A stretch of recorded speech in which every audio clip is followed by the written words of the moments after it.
Welcome to Hatman Strikes Back Daily Boxing News. Good morning, good afternoon, good evening, wherever you are in the world. Shout out to everybody in the live chat, everyone locking in. We're going to be talking about not just the headline topic of this stream, which is the bizarre news that the Jake Paul-Anthony Joshua fight has now been signed for December 19th, but also some serious boxing news, discussion regarding Alexander Usyk vacating the WBO heavyweight title. He is no longer undisputed. Fabio Wardley has been elevated now to full champion, so we'll come on to that as well. But before we do, let's see who we got here in the live chat. 1 second.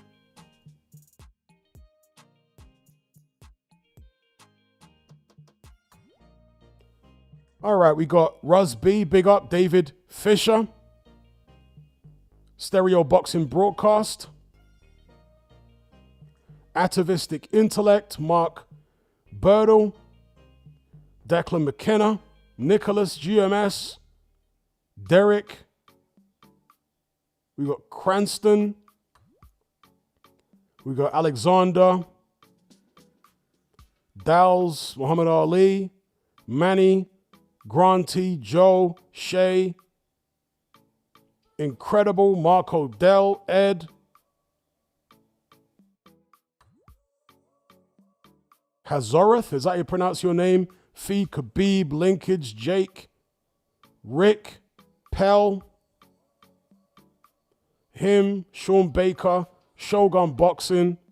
What's up, what's up, what's up?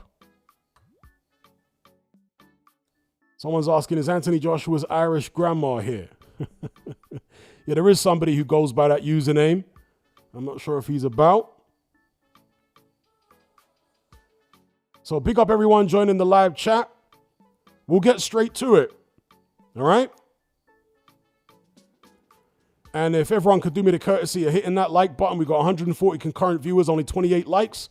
If we can stick a like on this stream, it'll be much appreciated. Thank you in advance. It really helps by way of visibility with the YouTube algorithm. Helps to bump up these streams by way of suggested videos and so on. So, the first topic of conversation here.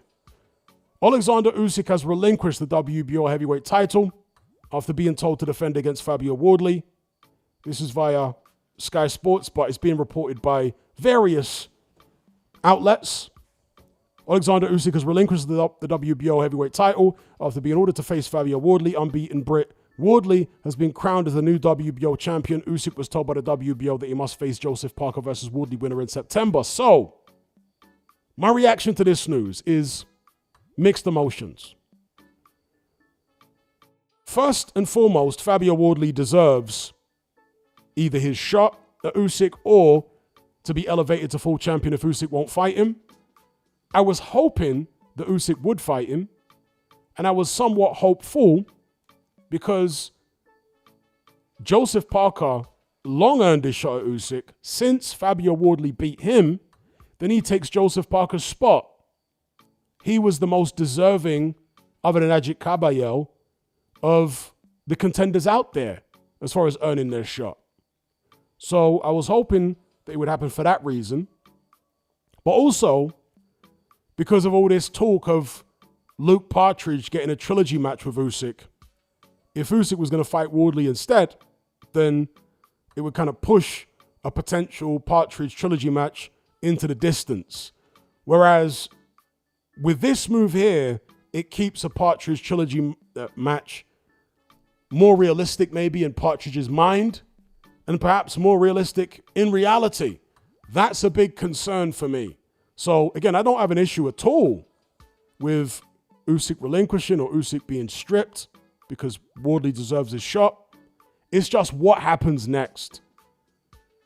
Who does Alexander Usyk fight in his next bout? If he fights at all, he said he wants to fight on until the age of 41. Was he being sarcastic? Does he actually plan to retire now?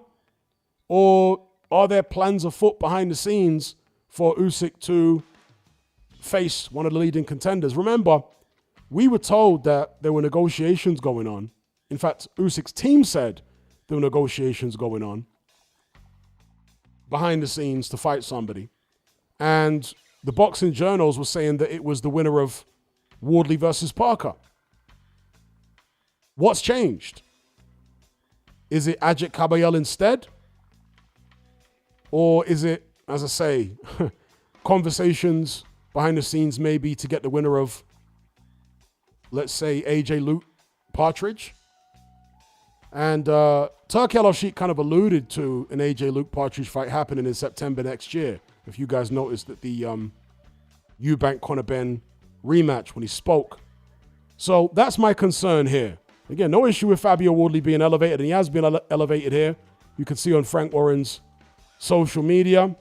And the new WBO World Heavyweight Champion, Fabio Wardley. Now, some people are going to call him an email champion, a paper champion. He didn't win the title in the ring. He got gifted the belt. Well, I don't really have an issue with him having this belt in this manner because Usyk wouldn't fight him for whatever reason. I don't think Usyk's scared of Wardley for 1 second, but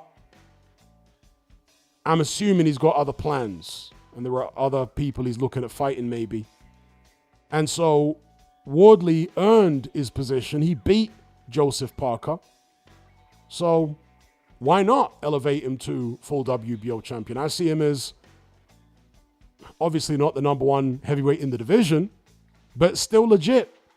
And it's been an incredible story for Fabio Wardley, a guy who only had a couple of white collar bouts, ascending now to the pinnacle of the sport, world heavyweight champion. Now to legitimize his position in the eyes of at least some people, he's going to need to beat someone in a defense, maybe one of the marquee names. Let's see what happens for Fabio. But to be honest, I'm happy for the guy because of the background he comes from, because of the heart he's shown, because of how entertaining he's been. In fact, speaking of Luke Partridge, it wouldn't at all surprise me if Partridge was looking at Wardley and thinking, maybe I pretend like I'm going to fight AJ and instead go ahead and fight Wardley. Would that be a mistake in the minds of you guys? Or do you think Partridge has still got enough slickness and skill to take Fabio Wardley to school and, let's say, win a decision? I suspect he has, but youth is not to be underestimated. Not that Fabio Wardley's particularly young. He's like 30 years old. But in boxing terms, particularly as a heavyweight, he's relatively young, right? Doesn't have that many miles on the clock, although the miles are starting to rack up. He tends to take damage in most of the fights he's in. Big up Matt Borgerson for the super chat. In fact, we got a few super chats in here. For some reason, they're not showing in my normal YouTube feed over here, so I'll have to switch up 1 second, folks.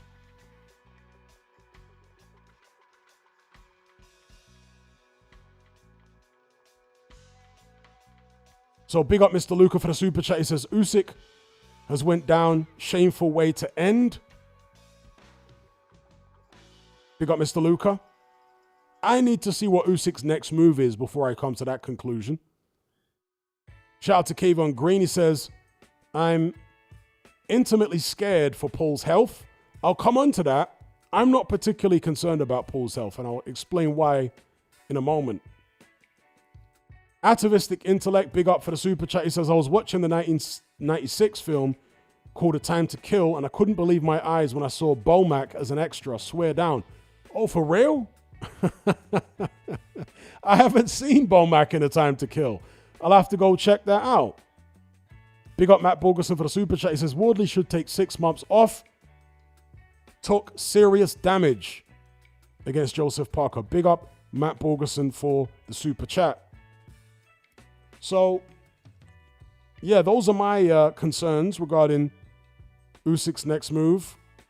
Who's it going to be? We don't want Partridge coming in and getting a trilogy match without earning it.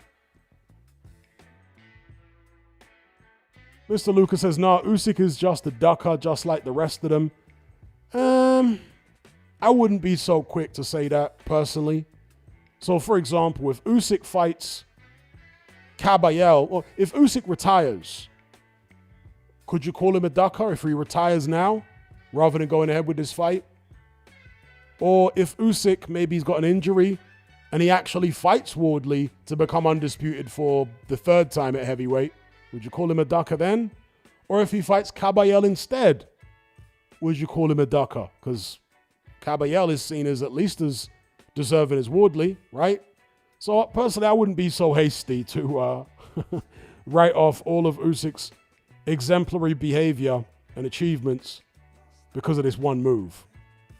I think he deserves some benefit of the doubt just to see what he does and who he signs to fight next. But like I say, I certainly hope it's not Luke Partridge.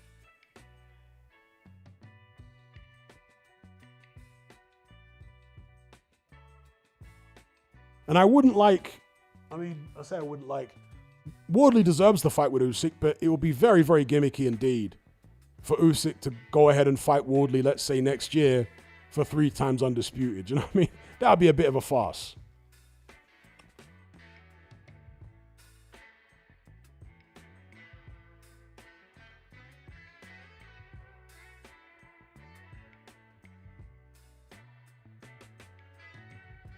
Yeah, for real, Ocean Blue. I would call Usyk a ducker if he went for the Partridge trilogy. We don't want the Partridge fight again. That's some joke business.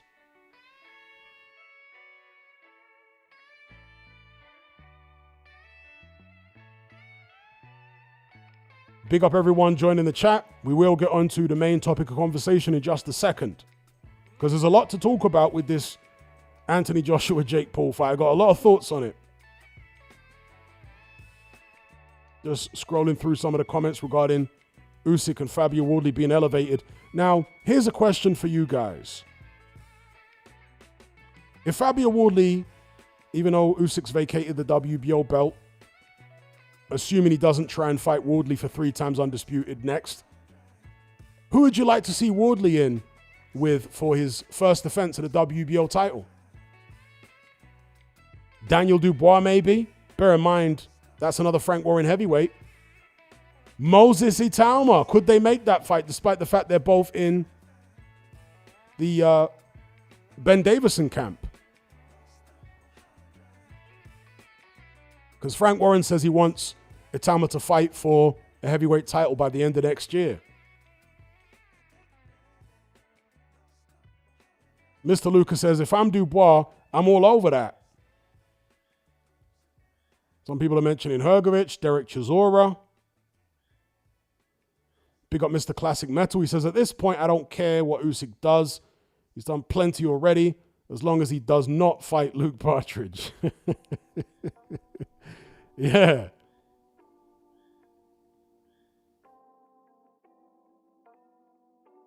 King James says, I think Fury will be up for it. Jab, jab, stay on the outside, uppercuts versus Fabio Wardley. He also says Usyk just wants the British fighters to fight each other instead of all of them chasing him. Warren has all the heavyweights. All right, we can come back onto this discussion regarding Usyk's next move and Fabio Wardley being elevated to WBO World Heavyweight Champion. But for now, let's move on to the main topic of discussion here. And that is Jake Paul versus Anthony Joshua being signed. Big up everyone in the live chat.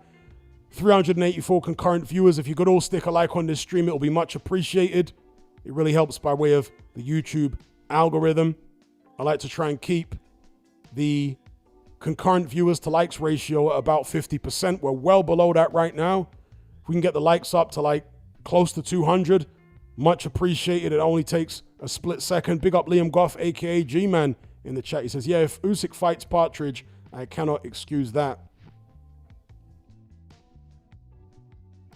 Big up Harold Protagonist. Fee Khabib says, Jake Paul won't show up, late phantom injury. So let's talk about that fight. Here's the poster. This is via Eddie Hearn's Instagram. Judgment Day, Jake versus Joshua, December 19th. It's on BoxRec here.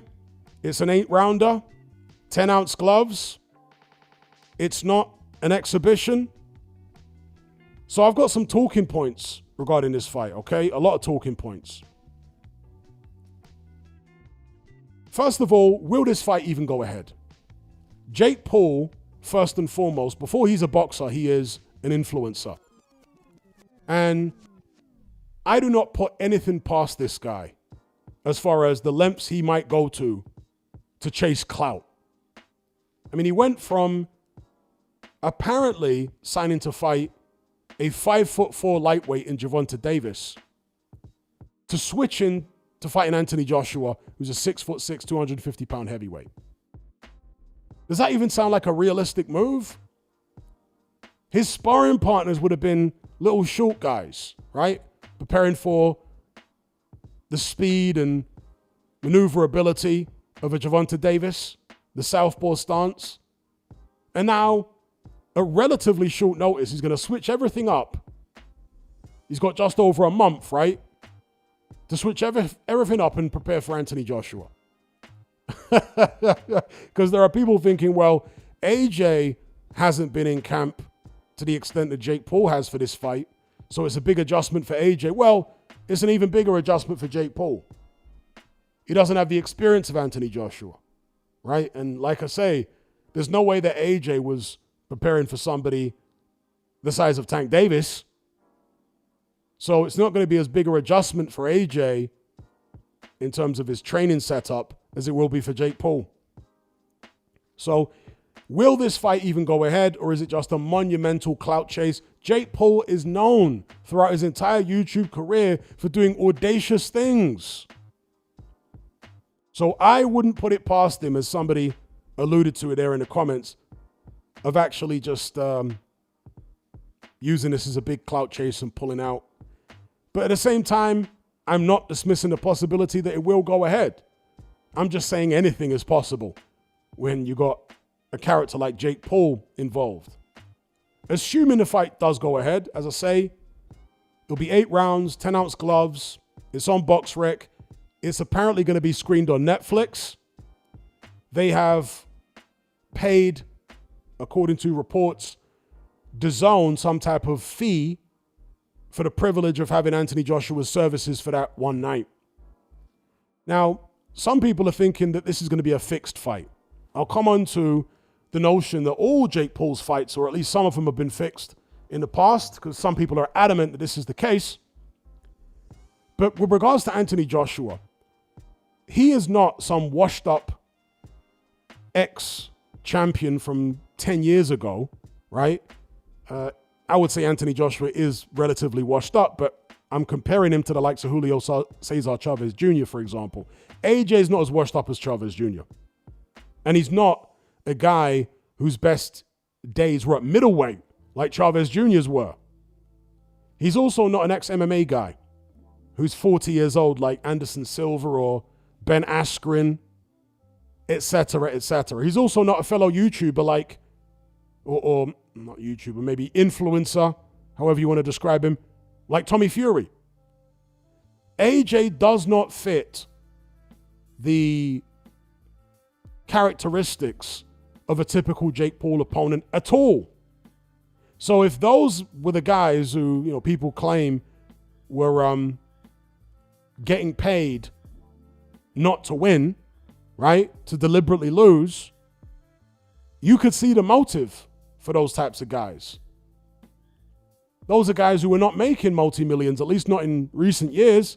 Now, Mike Tyson obviously did make multi-millions back in the days, but he's had very public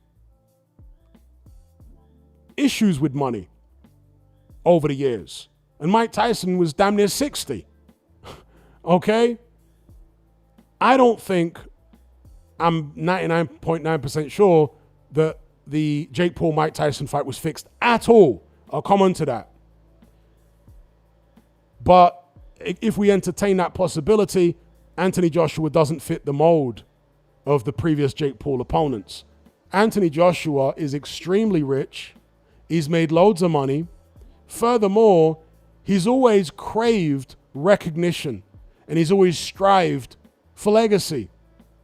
Why would he agree to, let's say, take a dive when he doesn't need the money and when he's always craved legacy and recognition and respect?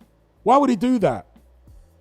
Look, anything is possible, but I think Anthony Joshua agreeing to lose this fight is improbable. I think it's very improbable. Not impossible, but I think it's improbable, okay? That's my take on that. Now, regarding this Mike Tyson-Jake Paul fight, I do have to address it again. I've addressed it loads of times in the past, but it's just so ridiculous.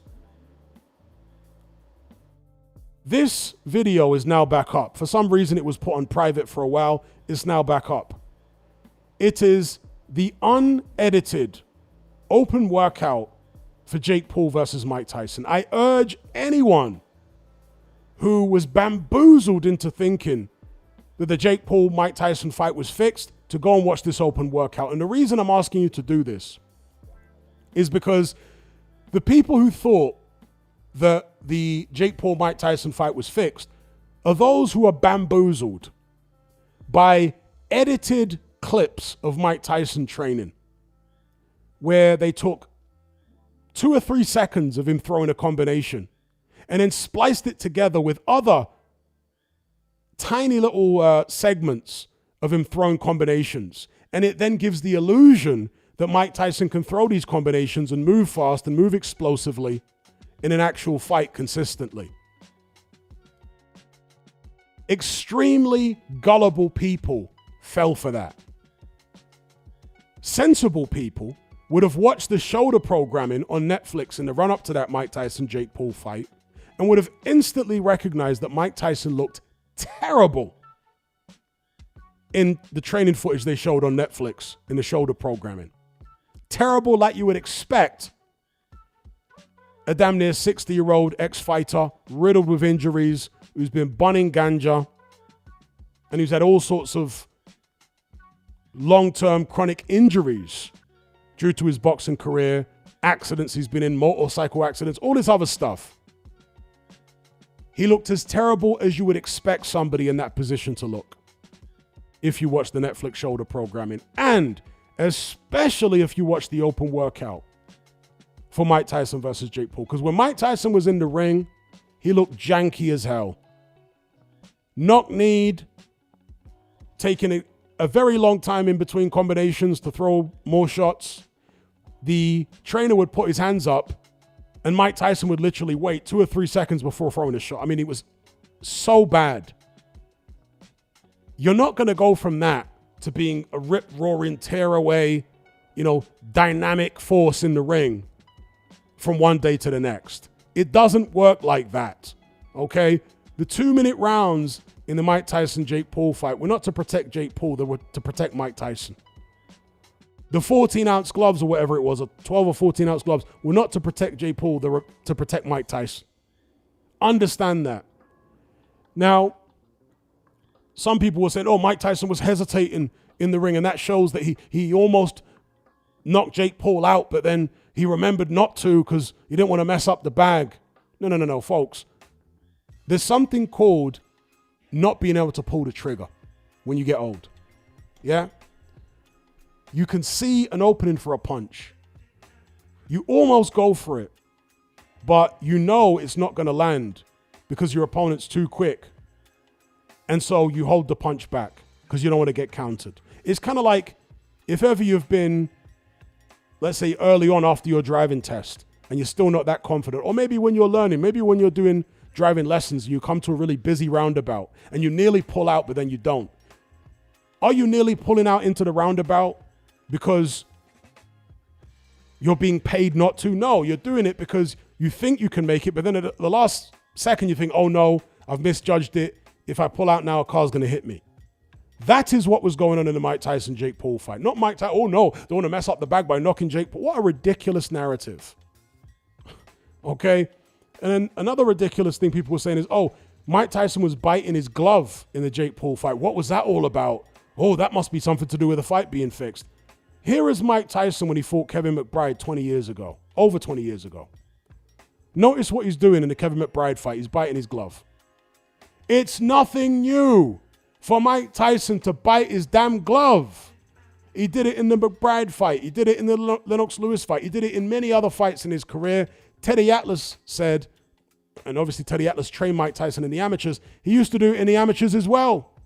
And the reason he used to bite his glove like that is when he was frustrated in a fight, when his body wouldn't cooperate, when he could see the openings but couldn't execute. That's when he would bite his glove. Okay? Nothing to do with any fixed fight or a signal to Jake Paul or any of this rubbish. Okay? It's something Mike Tyson has always done out of frustration. And he even bit Evander Holyfield's ear out of frustration, right?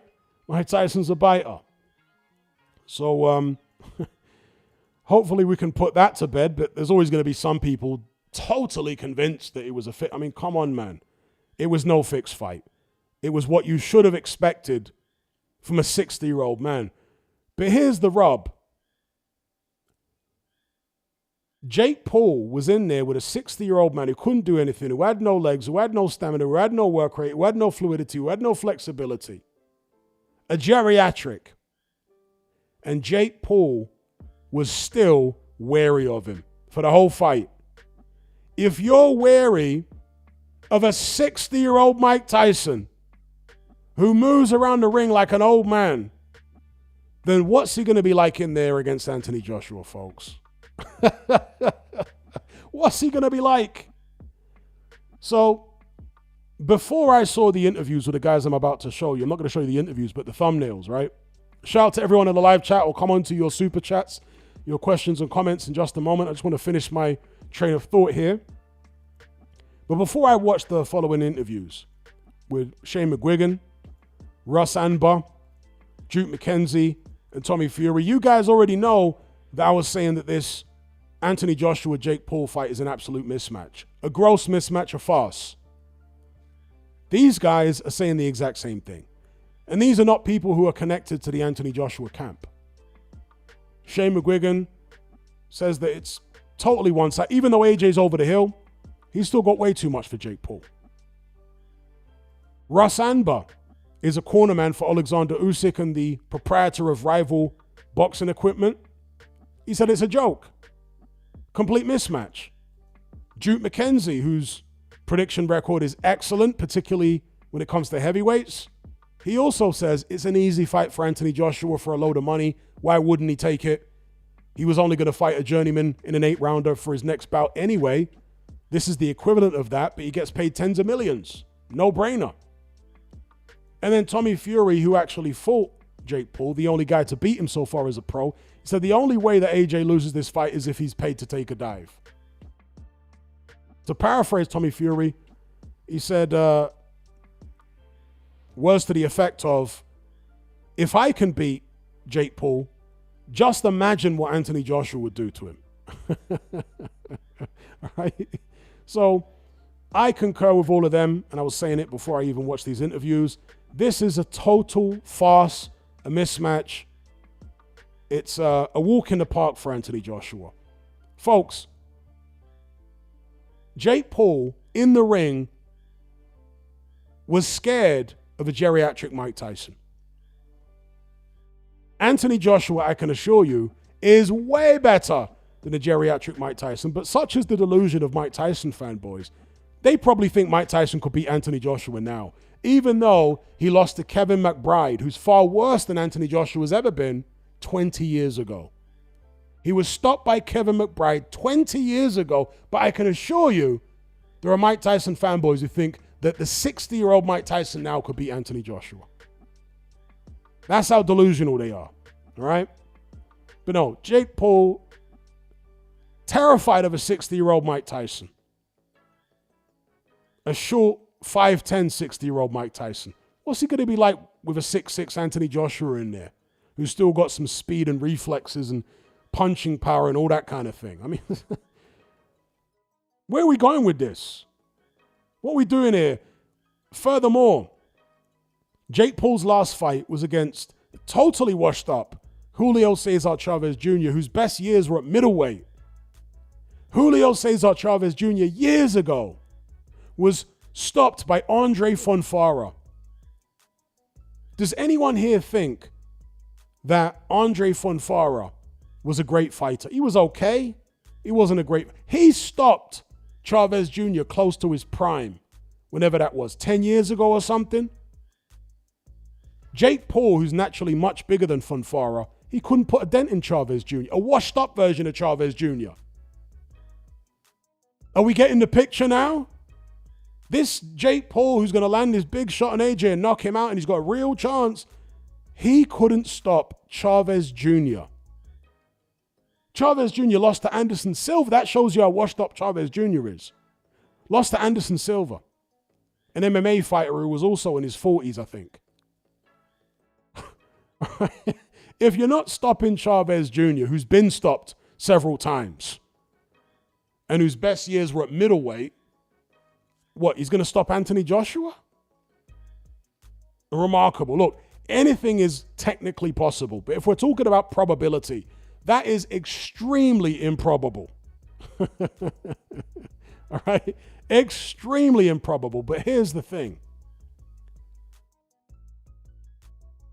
I've said this before, but Anthony Joshua and Eddie Hearn lost the propaganda war versus Luke Partridge, Al Heyman, Frank Warren, Bob Arum, PBC, Deontay Wilder, etc. They were ganged up on. And like I say, they lost the propaganda war to such an extent that, okay, worldwide, casuals might think that AJ versus Jake Paul is maybe a 50-50. But in the United States, it's not just casuals. It's also serious members of the boxing fraternity who basically look at it as a 50-50, which is just incredible. It's incredible. Because I'm not saying everyone in America, I'm not saying every part of the boxing fraternity, but I want to say the majority of the boxing fraternity in America, trainers, managers, promoters, ex-fighters, so on and so forth, pundits, journalists, the majority of them, to some extent, are living in a time warp where they still have this impression that America is the epicenter of boxing. And if you haven't won big fights in America, then you can't be credible, which is ridiculous, particularly if we're dealing with the heavyweight division, because the heavyweight division has been dominated by European fighters for like the best part of 20 years. So why would you need to go to America to prove yourself as a heavyweight? It doesn't make any sense. It's the opposite. American heavyweights need to fight European fighters or go to Europe to prove themselves. You don't need to go to America to prove anything. If you haven't won a big fight in America as a heavyweight, it's totally irrelevant. It's irrelevant. But somehow the American boxing fraternity cannot come to terms with this. They're stuck in the 80s or the 90s or something. It's bizarre. Because Anthony Joshua hasn't won a big fight in America, they've just never taken him seriously. They totally overlook all the good wins he had in the UK, in Saudi, and so on, as if they didn't happen. It's incredible. And because of this, and the propaganda war that AJ lost versus Wilder and Partridge, it's led to AJ's reputation being so damaged in America, to his stock being so low, that they see Jake Paul as, at the very least, a live underdog. But I want to say a lot of them see it as a 50-50 with Jake Paul. Remarkable. And it's so absurd that if AJ were to beat Jake Paul, it would actually elevate his credibility in the United States. Not because the American boxing fraternity see Jake Paul as anything special. They don't. But because they see Anthony Joshua as a total rubbish hype job that was never any good to begin with. Their perception of Anthony Joshua is so off. Okay, it's so far from the reality that beating a Jake Paul would actually elevate his credibility in their eyes. Not to the level where they would take him seriously as a world level heavyweight, but they wouldn't see him as being quite as rubbish and garbage as they do now. Not quite as. Slightly less garbage if he were to beat Jake Paul. How incredible is that? It's a measure of how warped the perception of the American boxing fraternity is. It's a measure of how warped it is. That they see this as a 50-50, and if AJ wins, they'll be like, oh, wow. I mean, not just if AJ wins. If AJ wins easily, they'll be like, oh, wow, AJ's better than we thought. Can you imagine that? He just beating a YouTuber who lost to Tommy Fury, who couldn't do anything with a washed-up Julio Cesar Chavez Jr., who was terrified of a 60-year-old Mike Tyson. And if he beats him, there'll be loads of people in the American boxing fraternity saying, oh, wow, fair enough. AJ proved me wrong. He's better than I thought. Bizarre. All right? Absolutely bizarre. That's how low AJ's stock is in the United States. And finally, before I come on to your questions and comments, hold tight, super chatters, hold tight, everyone else. Some people are concerned or claim to be concerned for Jake Paul's health. I'll give you an example. Gareth A. Davis has been saying, oh, I'm really concerned. It's so dangerous for Jake Paul to go in there with Anthony Joshua. This is really, really dangerous stuff. I worry for his health. I don't worry for Jake Paul's health. Here's why. Okay, Jake Paul is a novice boxer. He isn't even close to Anthony Joshua's level. Even now, when AJ's over the hill. But AJ was going to fight an overmatched journeyman anyway. Eddie Hearn said it was going to be somebody maybe in the top 100.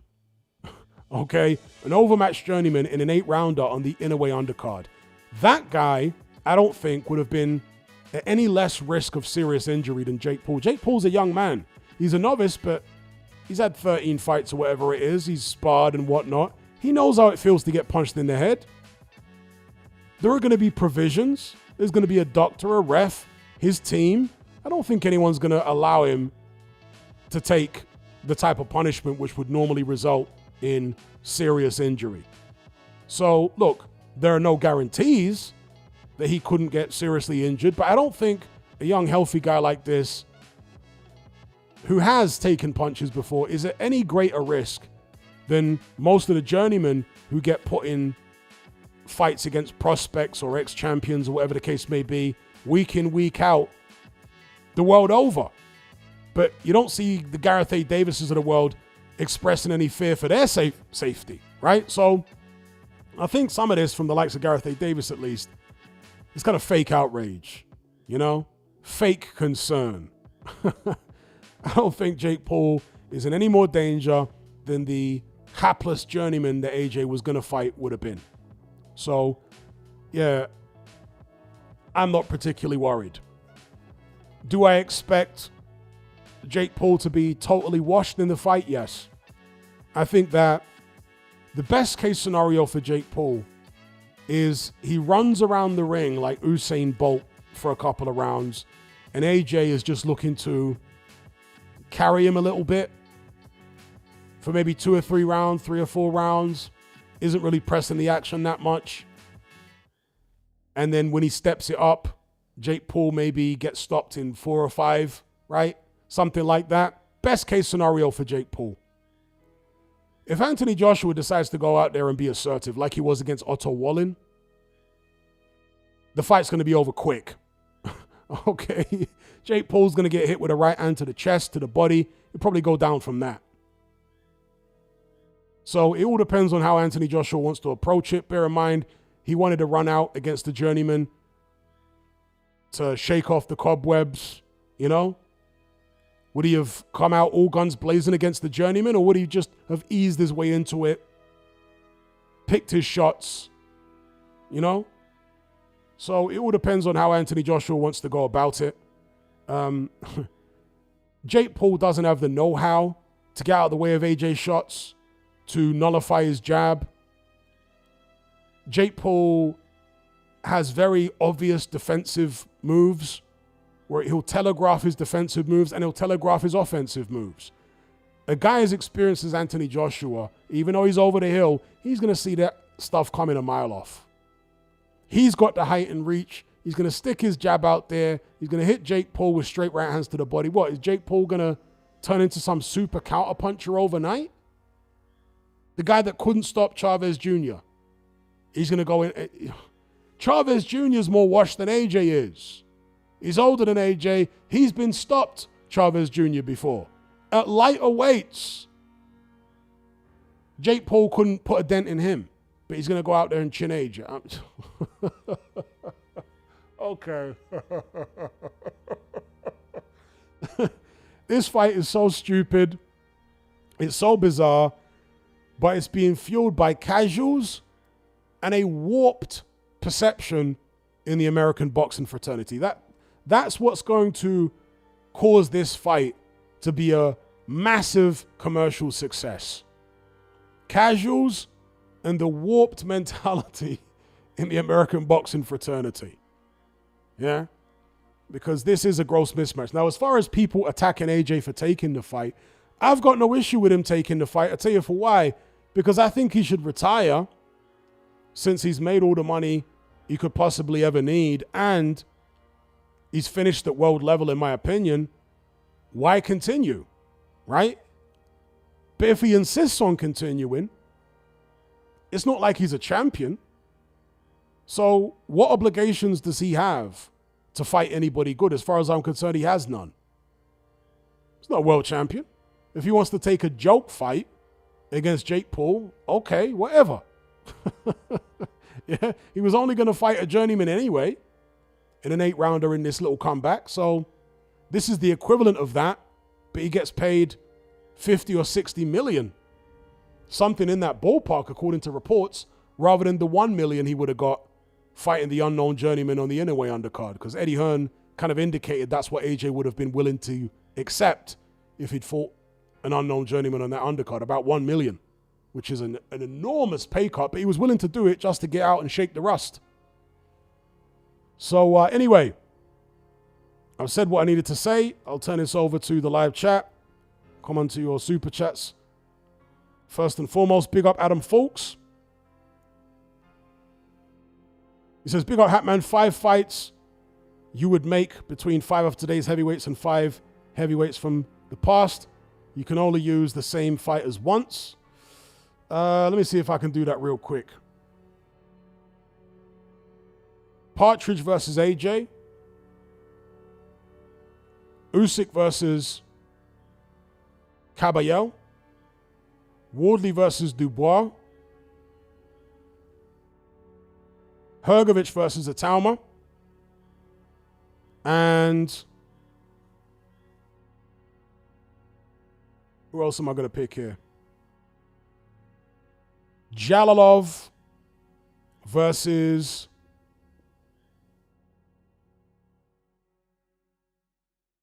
Lawrence Okoli. That's 5 right now, off the top of my head. From the past, Lennox Lewis versus Riddick Bowe. Mike Tyson versus Muhammad Ali.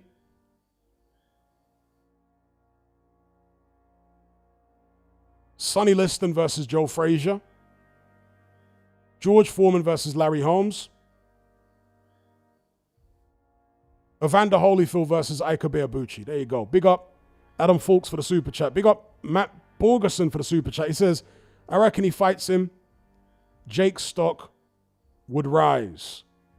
So you think Jake's stock is going to rise fighting Anthony Joshua? I think Jake Paul's totally delusional. If this fight really happens, it's a measure of how delusional Jake Paul is and how much of a non-boxing person he is. Because in the past, Jake Paul has revealed what a casual he really is and how little he knows about boxing. When he was, for example, deriding Dmitry Bivol versus Canelo Alvarez. You guys remember that? He was talking like Dmitry Bivol was rubbish. Jake Paul is like a barometer for American casuals and to a certain extent, the American boxing fraternity as a whole. They hadn't seen Bivol fight any big names that they would know in America, so they automatically assumed he was rubbish. Goes in there, schools Canelo. Jake Paul, being the casual he is, again, he was totally deriding Bivol. Who knows Bivol? He can't fight. He's no good. What? He's only turned out to be one of the greatest light heavyweights ever. That shows you how little Jake Paul knows about boxing. Okay? And somebody like that can be gassed into thinking by foolish, misguided people in the American boxing fraternity that you can go in there and chin Anthony Joshua. Big up Kayvon Green. He says, if Paul was fighting for real, he would be super welterweight. I can't see this happening. I'm not sure it'd be super welterweight. Maybe at a push light heavyweight, but I'm not sure about super wel. I mean, maybe it's possible with some of these crazy weight cuts that the Charlos, the Charlos are massive. They probably do walk around at 200 pounds plus. But I'm not sure Jake Paul will get down there, but big up Kayvon Green. We'll see if the fight happens. Shout out to D-Man for the super chat. He says, I actually reckon Jake Paul has been gaslit into thinking he can beat AJ. Americans have some weird thing. If you're not hood, you can't fight. Yeah, there's that too. There's that aspect to it. Big up D-Man for the super chat.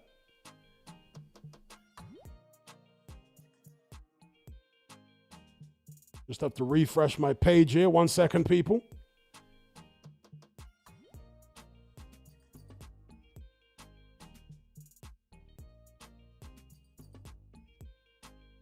Gonna refresh the page without getting that silly message. 1 second. Try to do this quick. But I have to turn on this VPN for a second. All right, here we go. Refreshed. Big up everyone who's super chatted. Mr. Classic Metal says, there's always a bunch of dumb conspiracy theorists who are convinced that a fight is fixed when the result is not what they wanted. Big up Mr. Classic Metal. Matt Borgerson says, would a Jake Paul win be the biggest upset in the history of all sports? I don't know whether it will be the biggest upset in the history of all sports, but it'd definitely be one of the biggest upsets in boxing history. It'd be absurd. And look, anything is possible, right? But how probable is it? I would give Jake Paul no more than a 5% chance of winning. Some people say that's generous. I give him 5% chance. Big up NGTS. He says Cassius Chaney was going to fight AJ before Paul. Is that right? Was it Cassius Chaney? And Cassius Chaney's useless. But Cassius Chaney's better than Jake Paul. In fact, ask yourselves this. Is there anyone that Anthony Joshua has fought since Dylan White back in 2015 who you reckon Jake Paul could beat? Because as far as I'm concerned, there's not a single fighter. There's no way, in my view, that Jake Paul would beat Dylan White, the Dylan White that AJ fought. There's no way that he would beat the Charles Martin AJ fought. There's no way that he would beat Dominic Brazil, Carlos Takam, Vladimir Klitschko, Eric Molina, Joseph Parker, Alexander Povetkin, Andy Ruiz, Kubrat Pulev, Alexander Usyk, obviously. Jake Paul, in my view, wouldn't beat Robert Helenius, wouldn't beat Jermaine Franklin. Even now, Franklin would easily beat Jake Paul. Easily. I don't think Jake Paul would even beat Francis Ngannou. I don't think there's a single guy that Anthony Joshua has fought since Dylan White in 2015, we're talking about 10 years ago, that Jake Paul could actually beat. He lost to Tommy Fury. He was scared of a 60-year-old Mike Tyson with 14-ounce gloves and 2-minute rounds. He couldn't get Chavez Jr. out of there, whose best years were at middleweight and who got stopped by Fonfara like 10 years ago or something. This fight's a joke. It's a farce.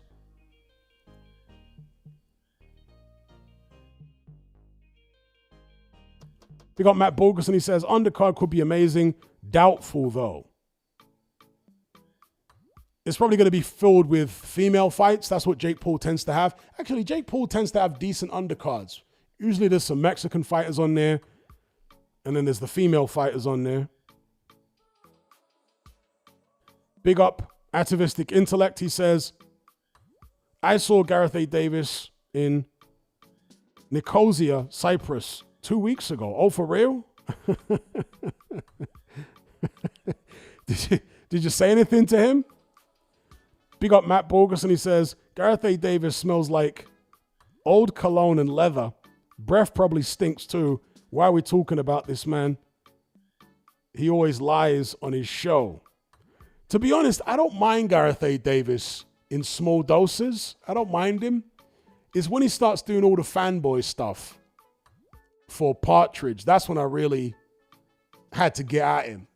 But in small doses, when he's doing his little podcast with Ade, he's actually all right as far as I'm concerned. But yeah, he does look like he smells of cologne and leather with his little fake Bono image that he has, right? Borrowed his whole image and swag off Bono. What's that all about? Shout out to Demswood for the super chat. He says, if Paul touches AJ, then something is very wrong.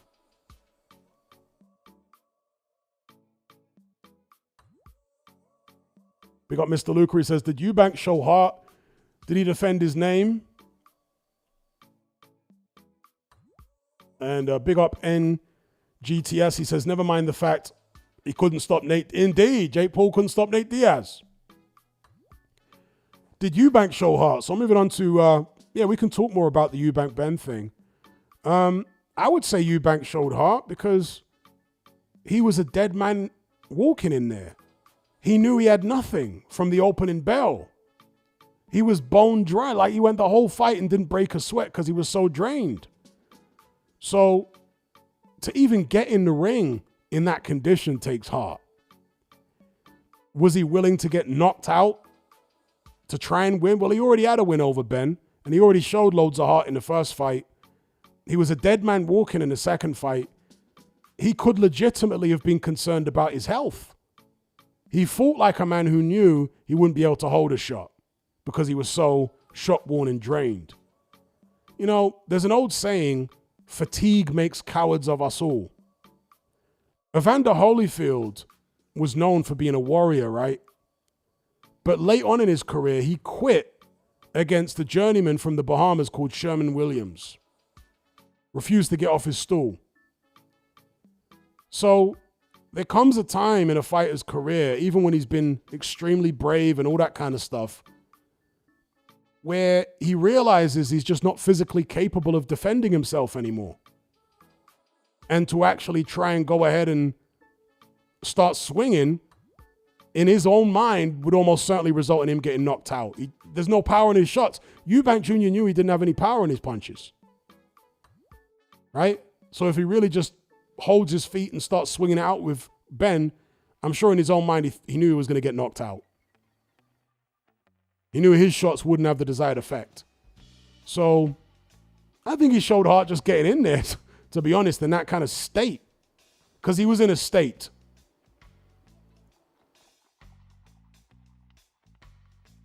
He was in an absolute state. And as I said in my post-fight video, to me, it was off the way that Conor Benn and Eddie Hearn was celebrating that victory over a zombie. Like, you basically beat a guy who was handicapped. And that's some big achievement? Like, what? You know, I'll give you an example of what I'm talking about. Does anybody remember when Vasyl Lomachenko fought Guillermo Rigondeaux? Any of you guys remember that fight?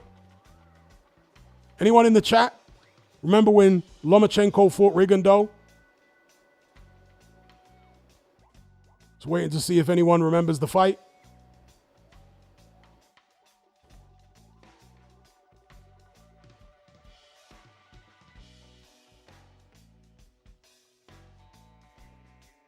When Vasyl Lomachenko fought Rigondeaux. Yeah, Mr. Classic Metal remembers it.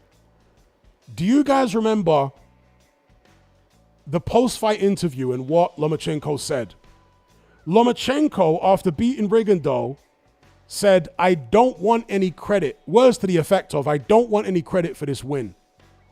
He's way smaller than me, and he's old. Worse to that. That's what Lomachenko said. He said, don't give me any credit for this win. He's a little guy. He's old. It's no big deal, me beating him. Yeah? And that's the great Vasyl Lomachenko. He had the humility to say that about Rigondeaux. Yeah? Yeah, Rigo quit. But Lomachenko didn't want a load of credit for it. He wasn't jumping and doing backflips and all that kind of stuff because he beat Rigondeaux. But here we have, Conor Benn and Eddie Hearn acting like they've become undisputed because they beat a totally diminished and weight-drained Eubank. I just find that really off. And I kind of agree with what Dave Allen said on his channel. I didn't see anything great from Conor Benn. Imagine what Nigel Benn would have done at 160 to that version of Eubank Jr. The fight would have been over in about a round or two. Yeah? He would have set about Eubank in that state. There was nothing coming back. And the shots that did come back, they had nothing on them. I feel like Conor Benn could have pressed the issue. Okay, he's not a natural middleweight like his dad was, but he could have pressed the issue, man. Even though his technique was better, Conor Benn, I felt like he was not aggressive enough, given what was in front of him. And given what he was able to do in the final round, when he finally did get stuck into Eubank, So Conor Benn was improved from the first fight, but given how awful Eubank Jr. was, I don't think Ben's performance was that great. Do you know what I mean? He had nothing in front of him. Trollsabad says, to be fair, most people were picking Eubank. Yeah, but those of us who picked Eubank were basing it on the first fight and thinking he might still have enough left to beat Ben again. We didn't know how much the first fight took out of him. We didn't know how drained Eubank would be, if at all, in the second fight. But we found out on the night, right? We found out what the reality was on the night. And the reality was that Eubank was a zombie in there. A light breeze would have knocked him over. So why didn't Conor Benn set about him,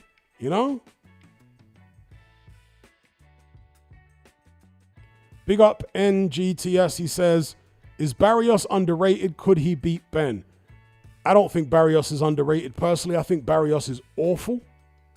Could he beat Ben? Well, there's another question. Can Ben ever make 147 and be healthy again? Or will he actually suffer from the same thing that Eubank Jr. suffered from? Now, he's a much younger man, Conor Benn, than Eubank Jr., like 8 years younger. And if you're going to do a crazy weight cut, it's more doable when you're younger. Your body can take a hammering a bit better. But I don't know, right? If Conor Benn had stayed at 147, I would have been very confident that he would beat Barrios. Very confident. But having gone up to middleweight for 2 fights, coming back down to 147, I don't know. I don't know whether he'll be the same after doing that. And this is why I never liked the Ben Eubank fights in the first place. I never wanted the fight to happen in the first place. Because I felt like it was a short-term cash grab at the expense of the long-term success, particularly of Conor Benn. I mean, Eubank Jr. is coming to the end, so you could kind of understand it more from his perspective. But for Conor Benn, I always felt like he's potentially sacrificing long-term success at welterweight, which is an open division now. Sacrificing that for a big payday in the short term. Yeah? We'll find out in due course. Again, like I said about the Eubank-Ben rematch, I didn't know how damaged Eubank would be going into the rematch, how drained he would be, if he would be worse. And I didn't know. I was guessing he might be as good or possibly, just good enough to beat Ben again, but I didn't know. Turns out he had absolutely nothing. He was terrible. Whatever he had was left in the ring in the first fight. For the second fight, there was just a shell of a man, a husk. Right? Conor Ben's younger, but how's he going to make that 147 again if he was to fight somebody like Barrios? Will he be strong? You know, he hasn't made 147 for years. So it's an open question, basically, long story short, NGTS, as to whether he could beat Barrios now. If he'd stayed at 147 and fought Barrios a couple years ago, I definitely would have picked Conor Ben to beat him, 100%. Big up Joshua Hooker. He says, Eddie Hearn behaves like a clown these days. Yeah. Eddie Hearn is not on form the way he used to be. He comes across as a bit desperate now. Comes across as a bit desperate.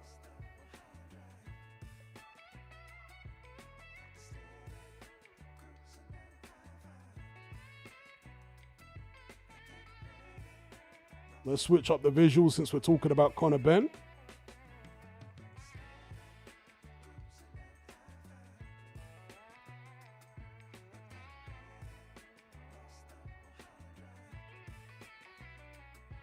Big up everyone in the live chat.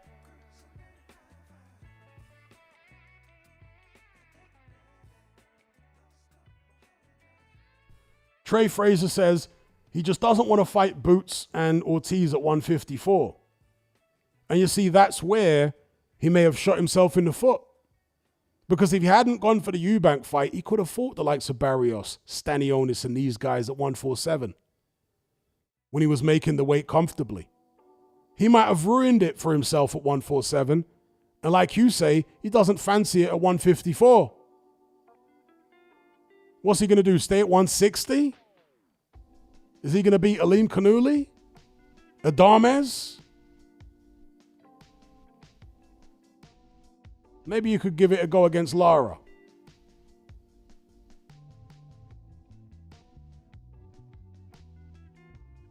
Bobby says, so the Joshua fight is going to be free. Well, not free, but at no extra cost on Netflix, as I understand it, yes. Netflix, to this point anyway, has never been a pay-per-view platform. So let's hope that continues.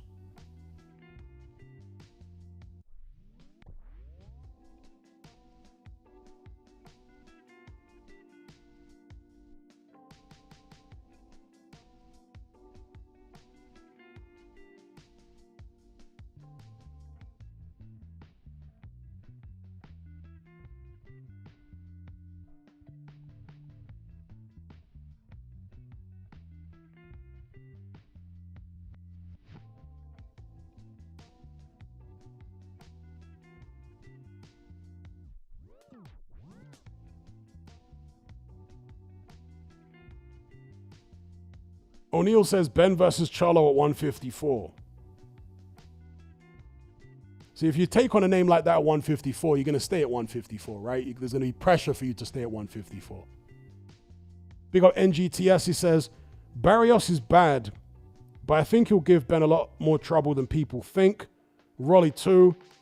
Ben's strength won't be there and he's too reckless. Well, now I might tend to agree with you because I think Ben might have messed himself up by fighting twice at middleweight and then trying to come back down to 147 after all these years. Might be a big struggle. But a couple of years ago when Ben beat the likes of Algieri and Van Heerden, I think he would have battered Barrios, to be honest. I think Barrios is rubbish.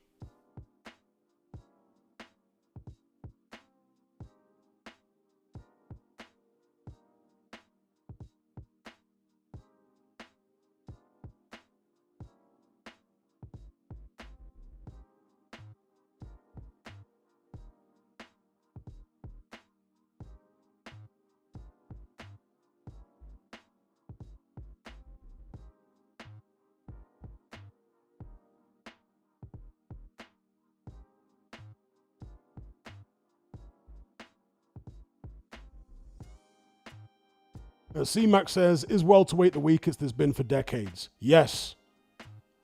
This is the weakest welterweight division that I can remember. Very, very weak indeed. Because who have you got? You got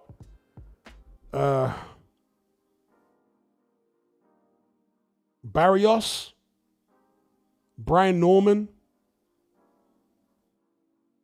Who are the other belt holders? Help me out here. Barrios, Brian Norman, Lewis Crocker, and who's the fourth?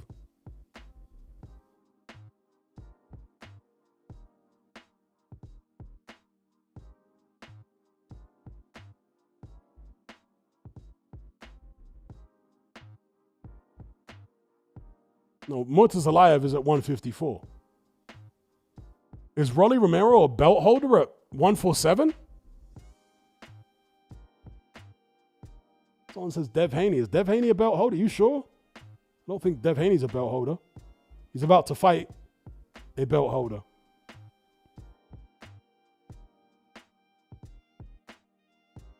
Let me check the rankings here.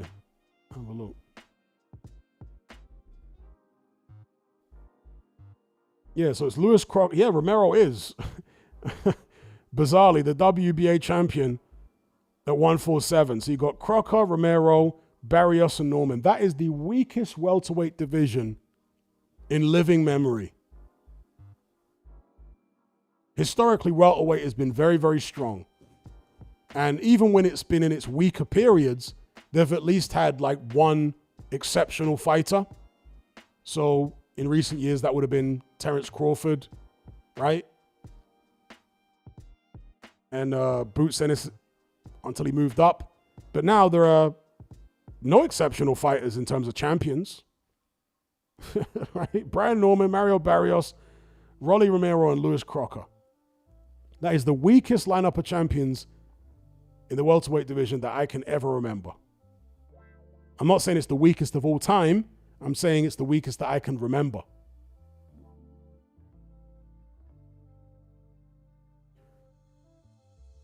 Shout to AJ for the super chat. He says, I don't understand why Junior risks defamation cases from Hearn after settling probably a big fee with Warren, but didn't pay for missing weight and fighting in much better shape and health against Ben. Yeah, it is puzzling, isn't it? If you're willing to take a hit defaming people, why not just miss weight and come in fully hydrated for the rematch? It is, I've got no idea. It's a great question. It's a great question. Your money would be far better spent paying those fines for missing weight rather than defaming Eddie Hearn and Frank Warren. It's a very, very good point. Why does Eubank Jr. do that? Big up AJ.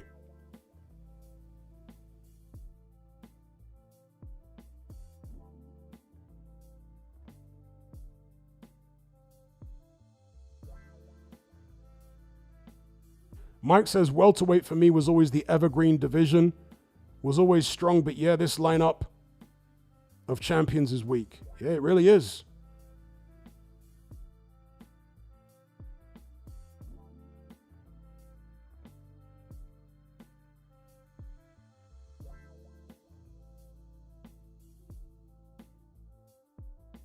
You know, some people live in a bubble, right?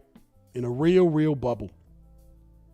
And their perception inside the bubble can become warped, especially if they're surrounded by yes men in their circle. They can become borderline psychotic as far as their perception of reality. And I thought it was a revealing insight, maybe, into the mind of Chris Eubank Jr., who is not a very sociable guy, right? He's known in boxing gyms to barely speak to anybody. I mean, he's there to work. I respect that. But even after he's worked out, he doesn't hang around to talk to anyone, even briefly. Fighters who have sparred with him many times over the years say they barely know him, right? So he's very careful about who he keeps in his circle. And because he makes money, I can't imagine there are too many people in the circle that will tell him the truth. But I thought it was very revealing when his cousin, Harlem Eubank, lost to Jack Catterall.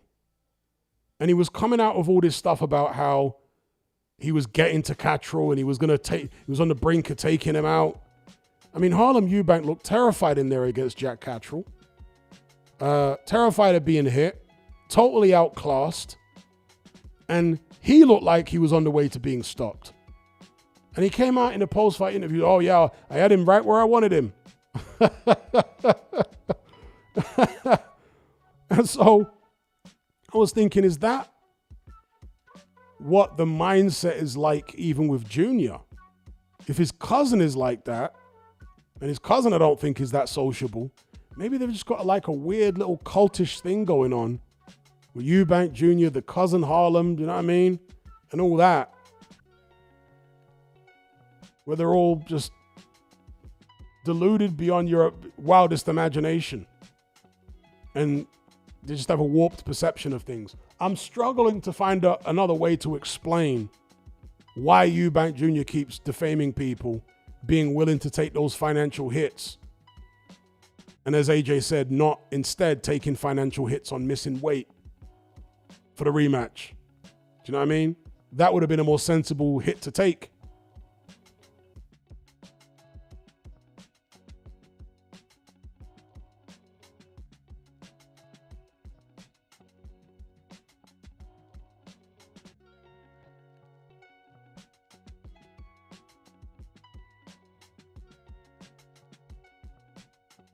I think Chris Eubank Jr. should retire now. I think these Ben fights have damaged him. Not just in terms of the punches he's taken, but the weight cut at this age for both fights, I think has damaged him. So I think he's finished. He's getting hurt now a lot. Needs to sail off into the sunset. Go play poker with David Hay or something. Do you know what I mean? In poker tournaments, do something else. Eubank Jr. used to be very fast. The speed is completely gone now. He wasn't that fast in the first fight. It was noticeable that he wasn't as fast in that first Conor Benn fight as we've seen him in the past.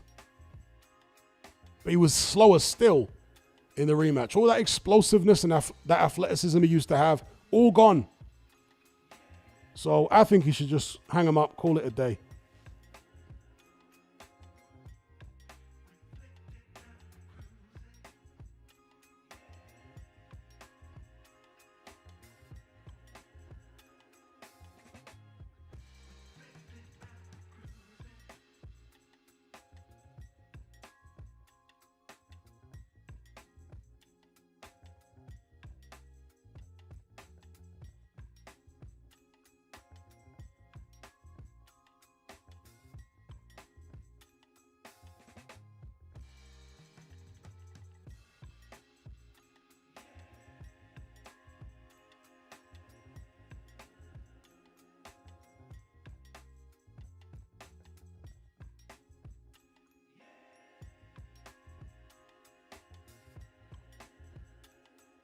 And obviously now, everyone can see that the dad, as eccentric as he is and as much rubbish as he talks, he was absolutely right to say that his son should not take the rematch and should retire. Eubank Sr. was bang on about that. His son should not fight Conor Benn again. He shouldn't fight anyone again. He should just retire. He was bang on. Yep, as Abby says there, Sr. was right all along.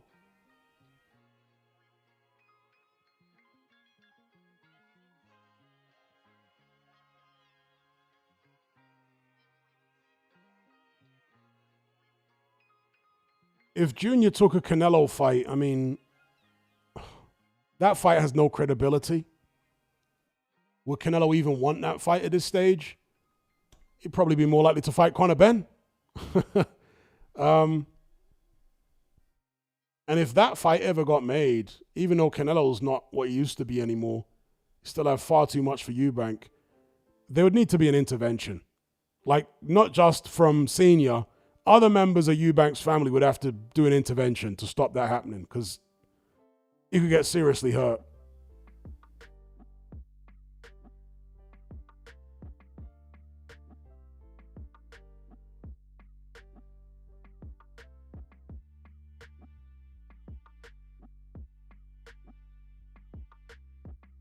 KO King, I don't know who you're talking about, who you're directing your comments to. I hope you're not directing your comments towards me, because I wasn't even addressing your comment. I was talking to somebody else.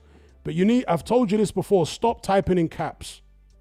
Stop typing in caps in the chat. Stop it. It's not going to make me read your comment more if you type in caps. Stop it.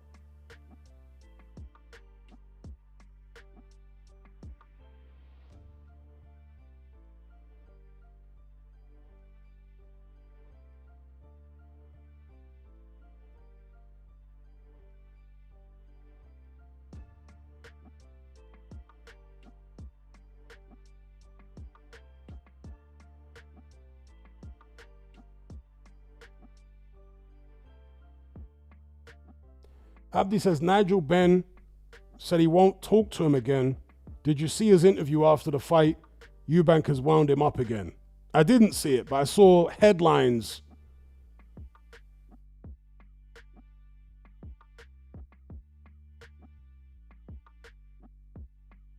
Big up AJ for the super chat. He says, also paid those fighters out of pocket from the cancelled fight.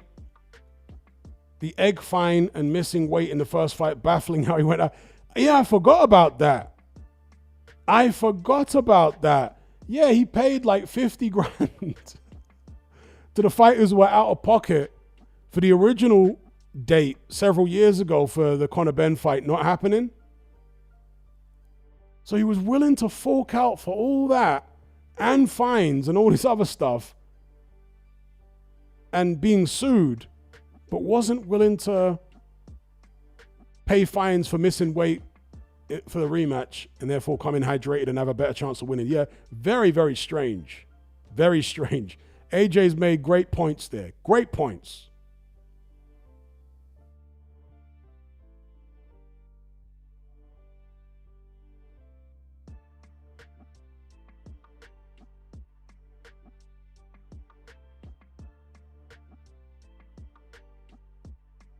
Big up Rich Franklin.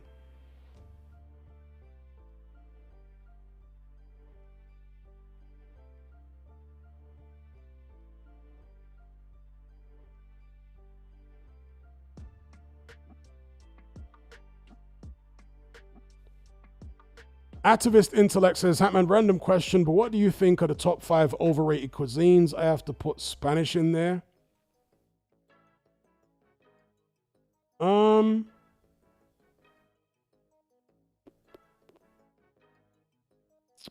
Top 5 overrated cuisines. Overrated doesn't mean bad, right? So I want to be clear on this. An overrated thing might still be good, just not as good as people are making it out to be. All right? Let me just be clear. I'm going to say Jamaican food is in the top 5 most overrated cuisines. I'm not saying Jamaican food is bad, not at all. But the way people bang on about Jamaican food and how amazing it is, it's not that amazing, bro. It's not that amazing. It's decent, but it's not like, especially Jamaicans themselves, the way they make their cuisine out to be, it's like, give it a rest. You guys only ever eat your own food. You don't know what anything else tastes like.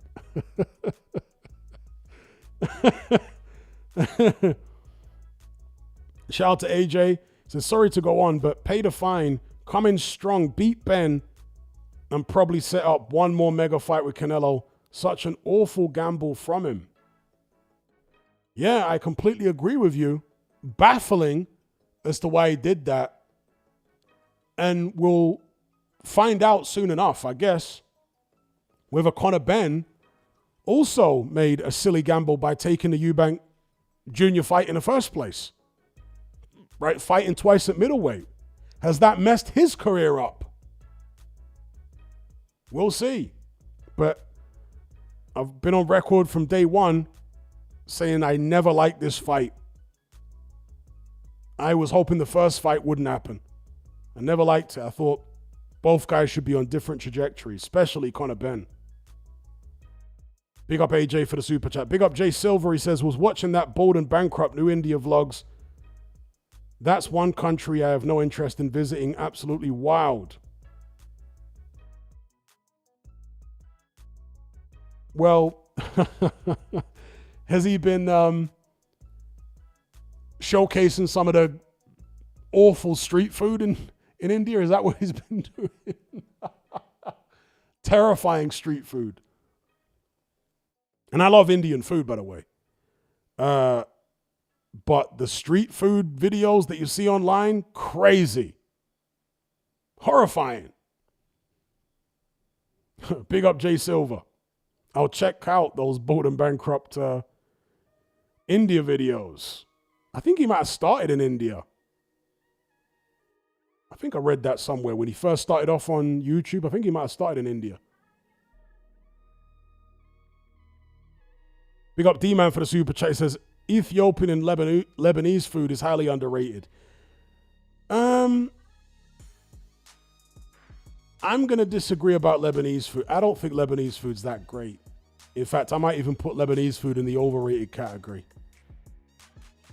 When it comes to Middle Eastern food, I think the food from like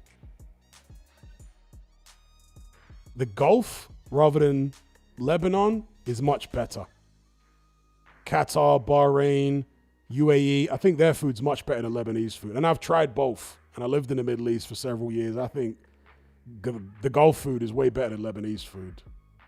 Because they do the equivalent, right? So there'll be like Lebanese shawarma and there'll be like Gulf shawarmas.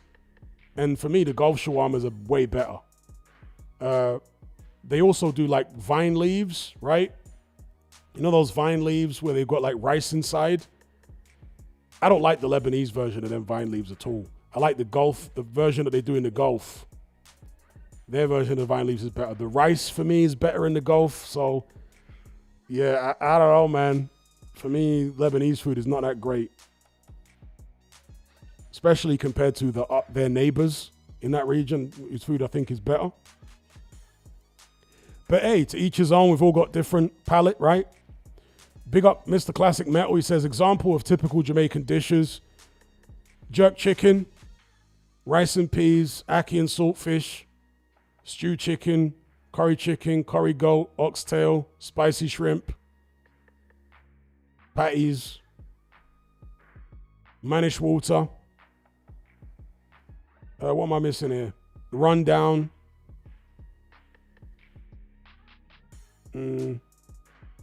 Chicken noodle soup. Stuff like that.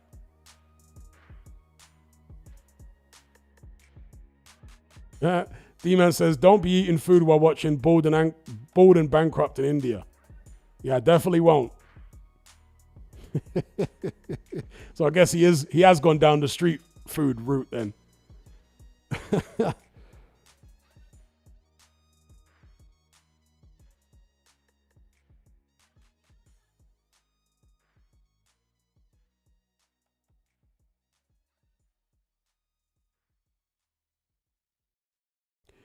Ocean Blue says, I'm half Lebanese and I don't like the way Lebanese people make vine leaves either. Yeah, because when I was living in the Middle East, I was eating those vine leaf things, right, with the rice inside, made in those Gulf countries.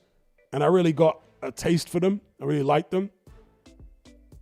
And then when I moved back to the UK and I was going to like Lebanese restaurants and always getting the vine leaves, and they were just not the same at all.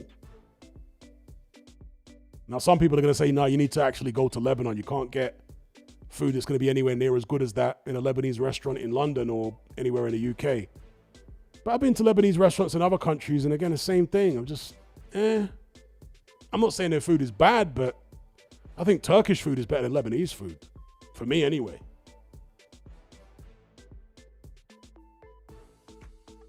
JS Gaming says, Hatman, have you boxed before? Yes, I boxed as an amateur for many years. From the age of 12 through to my mid-late 20s.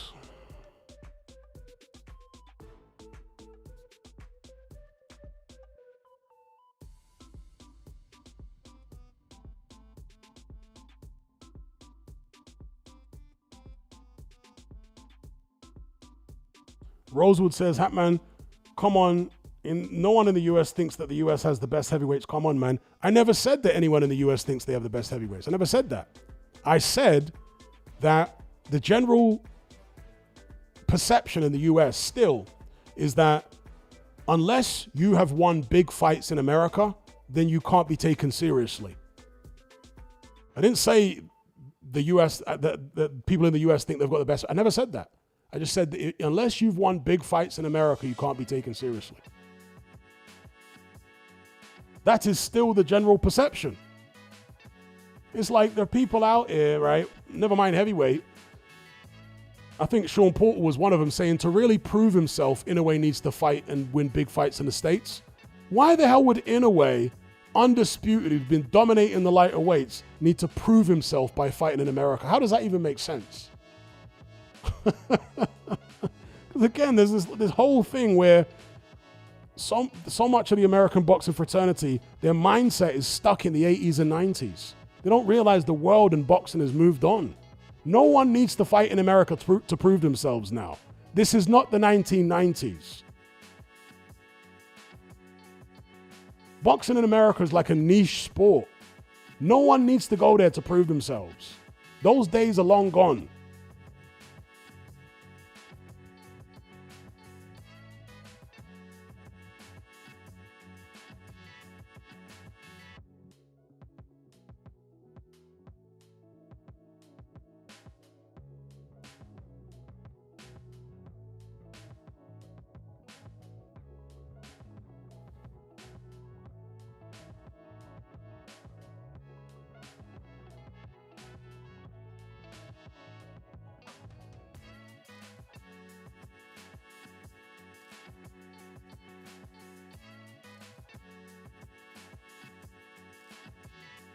There you go. Black Dynamite says, don't you know, Hatman, America is the universal litmus test. That's basically what it is. It's a great way to describe it. It's like the universal litmus test to see if you're any good. Oh, you got to win a big fight in America. No, you don't. Those days are long gone. In fact, what we should do is start to pressure Americans to win big fights in Europe or big fights in Saudi. That's what needs to be the next flex. That's what it needs to be the next movement. Is pressuring American fighters to come out of America and win big fights in Saudi or big fights in Europe. And if you don't do that, you haven't proved yourself. That's what it needs to be now. You can't be taken seriously, American fighters, unless you start winning big fights in Europe or Saudi. Simple. If you're not doing that, nah, bruv. Come out of your little comfort zone in the States. Yeah, seriously, that's what it needs to be now.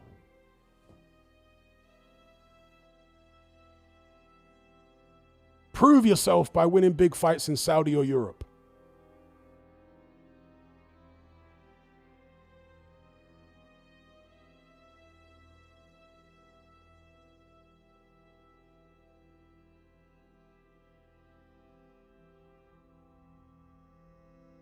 Telstar says, funny that American fighters of recent have made their bones in the UK.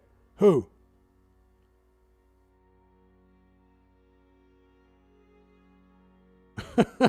Who? Crawford beat Ricky Burns many years ago, but who else? Not the Charlos. Not Boots Ennis so far. Mayweather never fought in the UK. I mean, back then, UK wasn't as strong as it is now, but still, which American fighters made their bones in Europe? They barely leave America. They're scared, most of them, right? You get jokers like Teofimo Lopez and all these, I ain't fighting in the Saudi, I ain't fighting in Europe. Tank Davis, these guys are scared to fight outside of America. Shook. Scared to death, scared to look.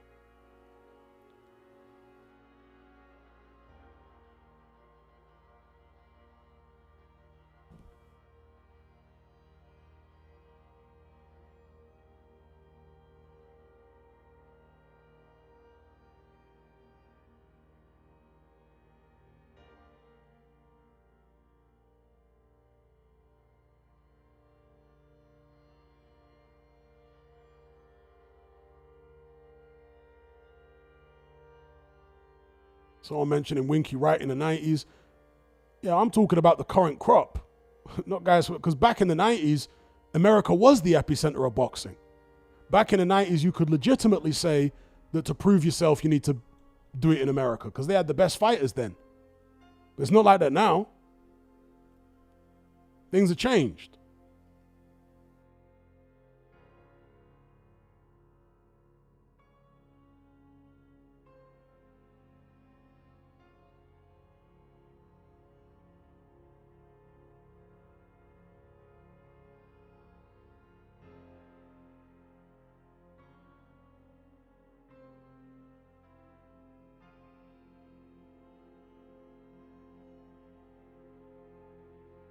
Sports Fan 1 says, up until Shakur, US fighters had lost every fight against non-Americans on a Turkey card. In fact, I want to big up Shakur Stevenson because he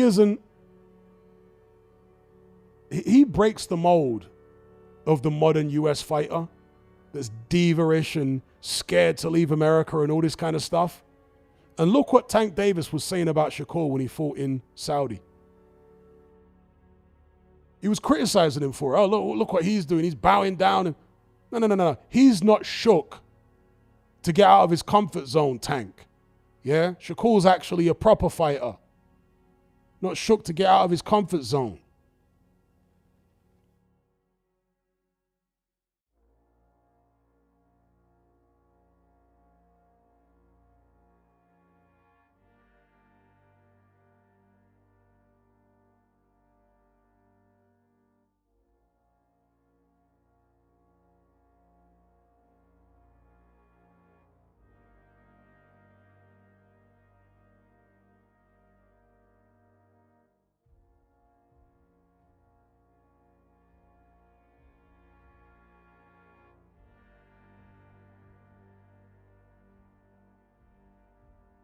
Yeah, fair enough. Devin Haney did do it with Kambosos. Didn't go to Europe, right? But went to Australia.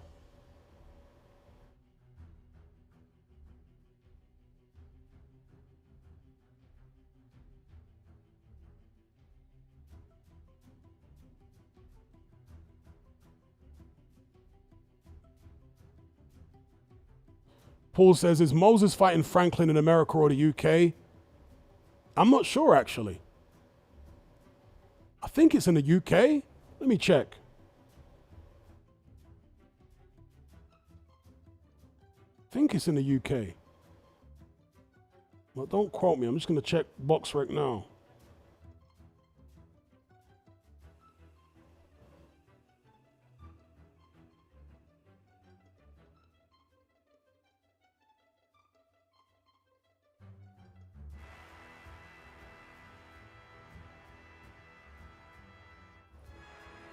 Yeah, it's in Manchester at the Co-op Live Arena. Thankfully not on pay-per-view.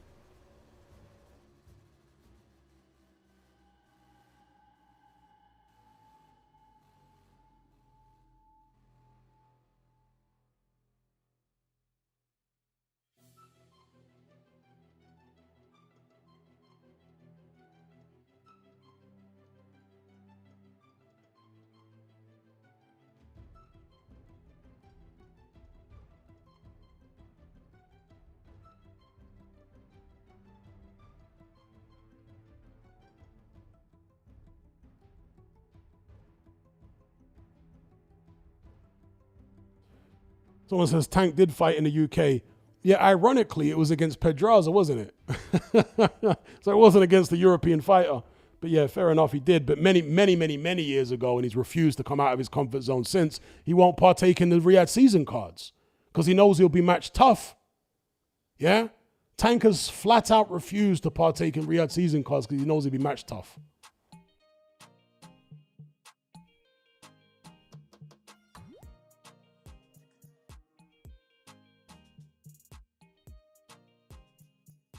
Oh, is it Walsh he beat? Walsh? Who the hell? Liam Walsh or some low-level guy? Didn't he beat... Where did he beat Pedraza? Was the Pedraza fight in the US or the U... It would have been weird to be in the UK. But why am I thinking it was in the UK? Maybe it was in the US.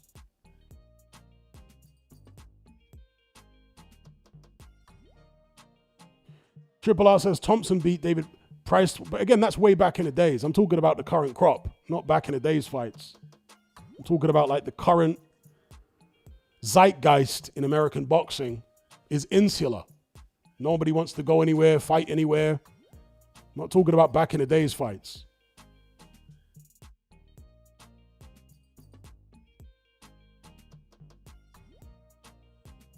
The current crop of American fighters are like diva-ish, you know? Exemplified by people like Teofimo Lopez and Tank Davis. Their attitude is like, you know.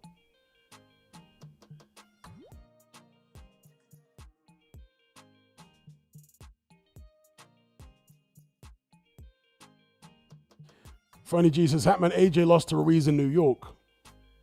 Yeah, I know. Not sure the point you're making. AJ traveled over to the States, right?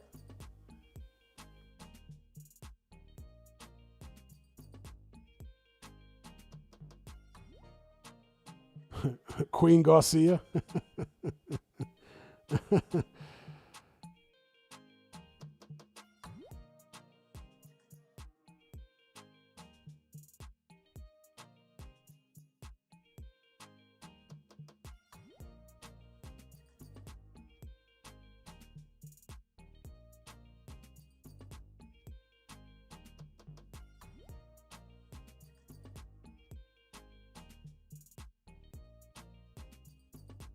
Big up Mr. Classic Metal. He says, Tank is weird.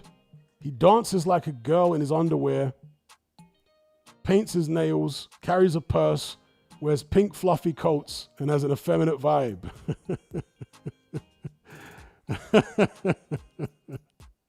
All facts.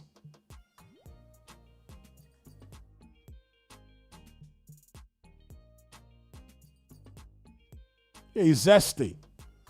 Super zesty. Stank Davis, super zesty. He got picked up by Diddy too. You guys remember that video? Diddy lifted him off his feet.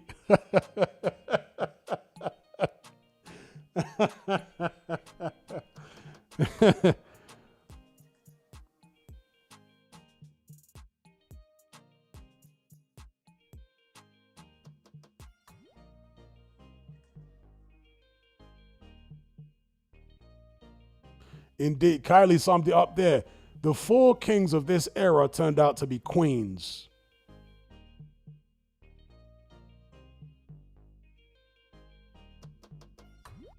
And that's the perfect way to sum it up. Think about the four kings back in the 80s. Hagler, Leonard, Hearns, Duran.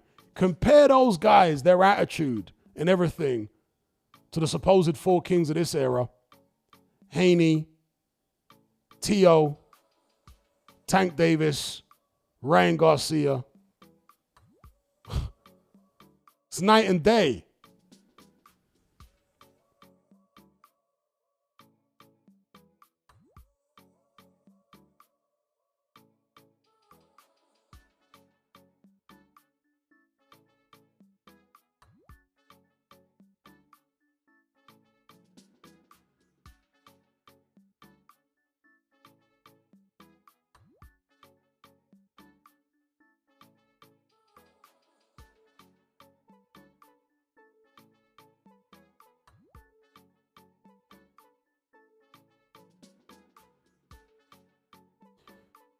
Ed says, shouldn't the next governing body call Usyk to defend whatever title is after the WBO? Yes.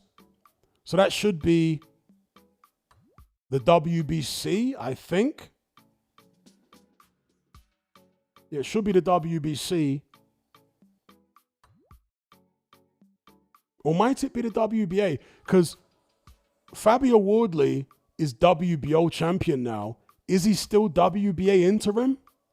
Or does he have to relinquish that now that he's full WBO champion? I'm not sure how that works. If he can't keep the WBA interim, that means that somebody else might get elevated to full WBA champion, or more likely, there'll be a final eliminator, or maybe even a vacant WBA title fight contested.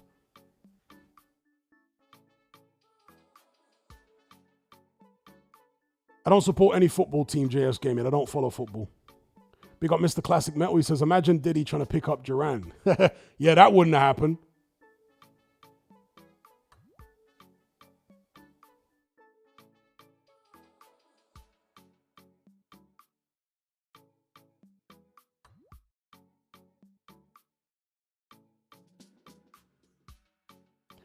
Big up Jake. He says, Hatman is Partridge a diva. Absolutely, Partridge is a diva. Partridge is more like one of these diva-ish American fighters. Yeah, Partridge is more like one of them.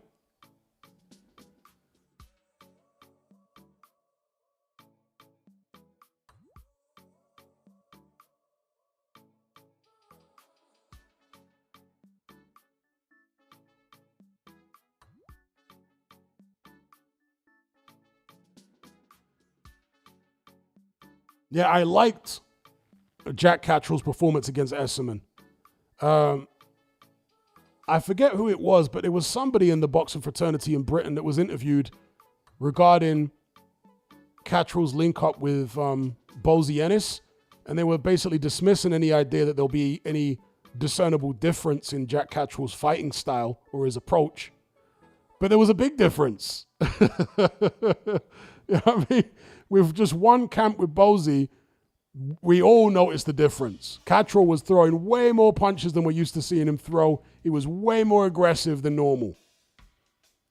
So there was actually a big difference right away.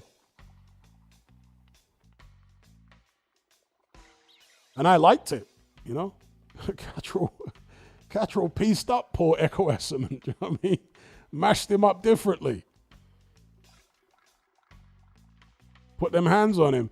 And as I said in my post-fight video, Catterall, I think, is probably the most defensively sound British fighter out there, isn't he? Not that his defense is impregnable, but it's pretty good. And I would say better than any other UK fighter I can think of off the top of my head. Catterall's got he's very, very good defensively. You don't see him get caught with a lot of silly shots, even when he's under a lot of pressure. Even when he does get caught, tends to be rolling with a shot. So, yeah, Catterall, some good defense there. And with Bozy, he's trying to develop the offense.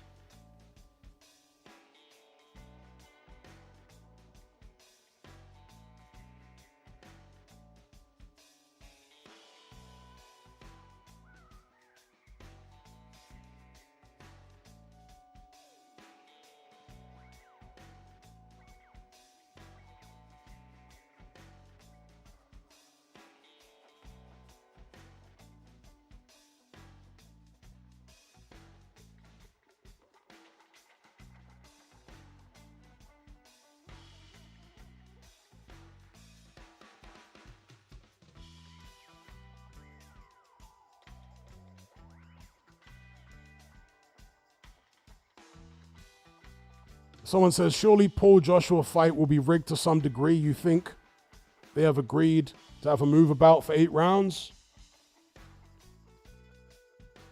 Well, what I think is highly unlikely is that AJ would agree to lose. I don't see that happening.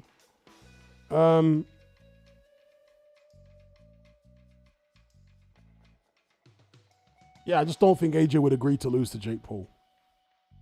Nothing is impossible, but I find that highly unlikely in my mind anyway. And therefore, he's going to try and win on some level, right?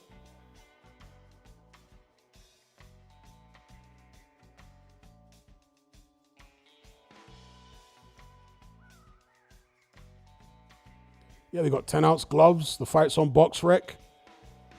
3-minute rounds. It's an 8-rounder.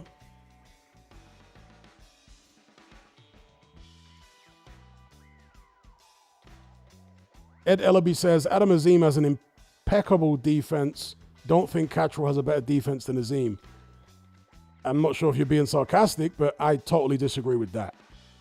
I think Jack Catterall's defense is much better than Adam Azim's defense. I think Adam Azim is offensively very impressive. He's athletically gifted, and I really liked his performance against Kurt Scobie. But, nah, he doesn't have a Jack Catterall defense. Jack Catterall's defense has been tested. You find out how good a guy's defense is when it's tested, right? Adam Azim's defense hasn't been tested, and he's still been caught with some silly shots here and there in fights without anyone really sticking it on him. And you can just see the way he moves around that there are some defensive issues there. Whereas Catterall is very, very sound in the way that he moves defensively, the way he positions his hands, the way he angles his body, his feet, so on and so forth. I don't see that kind of thing with Azim.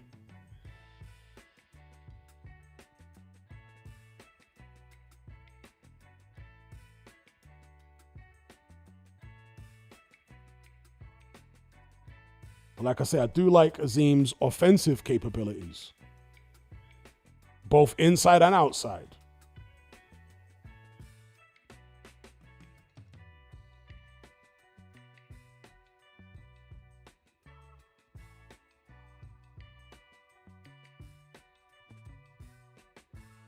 Someone asking, is there a 245 weight limit? If AJ agreed to something like that, it'd be a damn fool.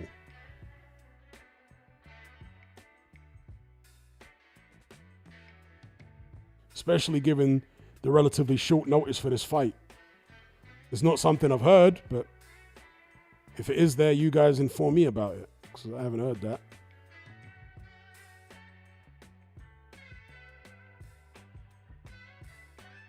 So I just saw Paulie Malignaggi reacting to this news of AJ versus Jake Paul. And he was basically addressing all of these voices stateside that say, oh, what if Jake Paul lands on AJ's chin? AJ ain't got a chin.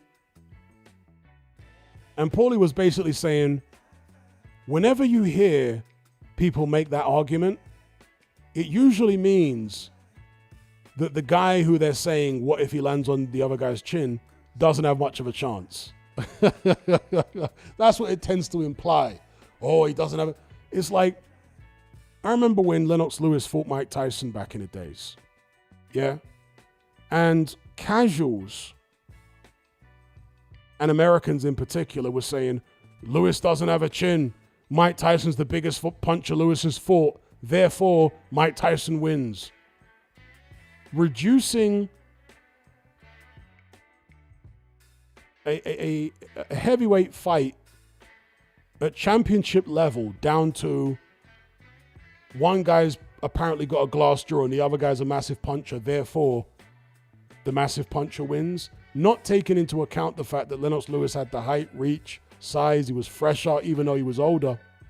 He was fresher, he was in better form, and Mike Tyson was clearly declining rapidly, and he was doing all sorts of substances and wasn't always in shape and had all sorts of problems with the tax man, and they took none of that into account and focused only on Mike Tyson's strengths and Lennox Lewis's weaknesses and ignored everything else.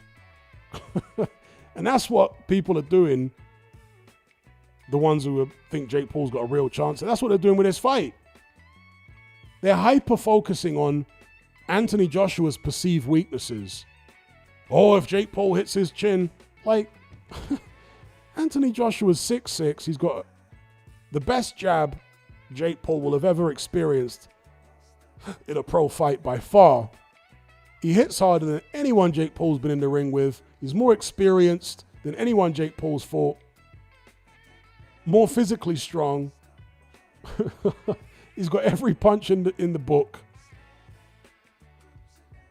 The person who needs to worry in this fight about being chinned is Jake Paul.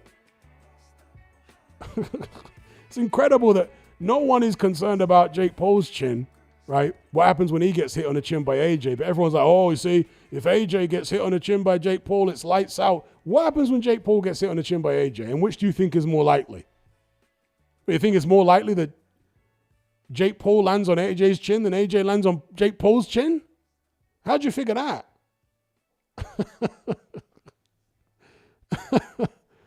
Okay. I don't get it.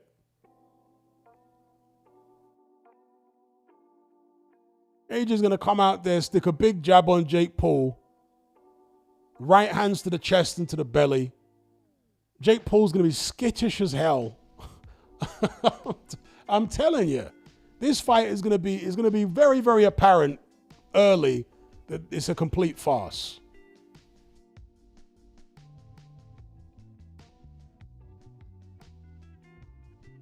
If the fight happens at all.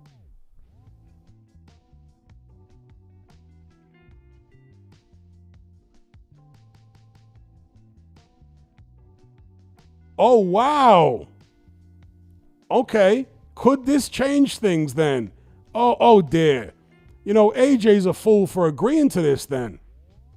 So someone in the live chat is saying there is indeed a 245-pound weight limit. The MVP CEO confirmed it in an interview on Sky Sports today. I think Joshua will just box him to an easy points victory if he's generous. An easy exhibition type paycheck. What? Dear, oh dear, oh dear. Why would AJ agree to that? A 245 weight limit? Oh dear.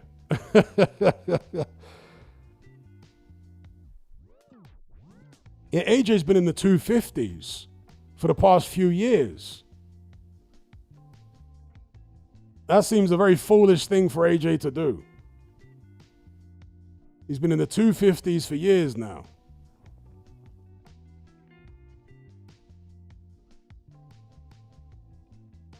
Does that give Jake Paul more of a chance? Yes. Still a heavy underdog in my eyes, but okay. That's a foolish move by AJ to agree to that. Yeah, the last time he weighed under 250 was 3 years ago for the Usyk rematch. Since then, he's been in the low to mid 250s. So he'd be basically, you know, knocking off 10 pounds against Jake Paul with a limit. More fool him. More fool AJ for handicapping himself for the bag. Rosewood says, Hatman, I'm American and I know that Paul sucks. Well, yeah, that's not really the thing. I'm not saying that Americans think that Jake Paul is good. Not at all. I think most Americans know that Jake Paul sucks. The point is, they think Anthony Joshua sucks even worse than Jake Paul. Pause. That's the point. Yeah, Americans tend to think that Anthony Joshua is so bad that he would even lose to a YouTuber like Jake Paul. Big up D-Man for the super chat. He says, I don't think it will make a noticeable difference. We shall see.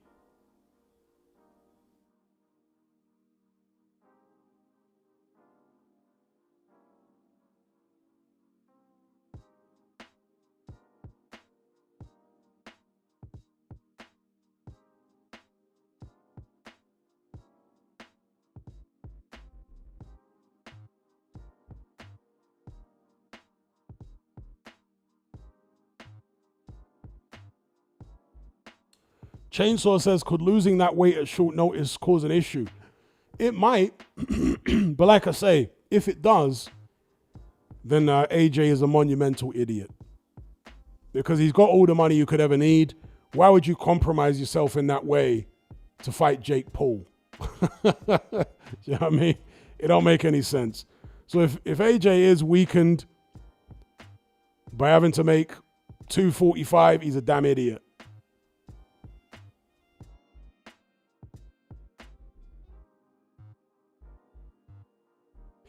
Anyway, peeps, going to shut this one down.